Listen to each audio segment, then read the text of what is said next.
Vous savez qu'il y avait des logiciels pour trier les photos à votre place quand vous êtes photographe. L'autre jour, j'échange avec une photographe qui a eu comme cadeau un shooting offert avec un photographe plutôt connu sur l'autre plateforme qui a genre 25 000 abonnés. Franchement, le mec, c'est assez quali ce qu'il propose. Et en gros, elle a fait son shooting en janvier. Et genre, mi-mars, elle avait toujours pas l'envoi des premières photos elle trie pour sélectionner celles qu'elle veut qu'il retouche. Donc ça, normalement, ça se fait très rapidement. Il y a 2 jours, elle a reçu la sélection et en fait, elle ne retrouve pas les photos qu'elle avait eues en coup de cœur. Et le gars lui dit, c'est mon logiciel de tri qui les a pas sélectionnés parce que en fait, il filtre par rapport à la mise au point.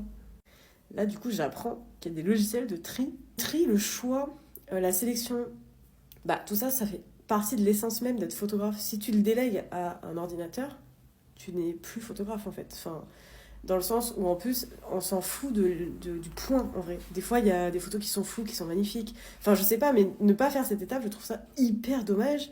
Et du coup, je me dis, le gars, il est dans quel genre d'approche en fait et je pense qu'il est plus dans une approche business de la photo que dans une approche artistique de la photo parce que enfin, pour moi, c'est inconcevable de faire ça. Je savais même pas que ça existait, ce genre de truc. Donc, bon, je sais pas si, en fait, je tombe de la dernière pluie. En fait, tout le monde sait que ça existe, ce genre de truc, et tout le monde l'utilise, je sais pas. Enfin, l'aspect créatif, en fait, est en train de disparaître tellement ça devient un commerce, cette histoire de photographe.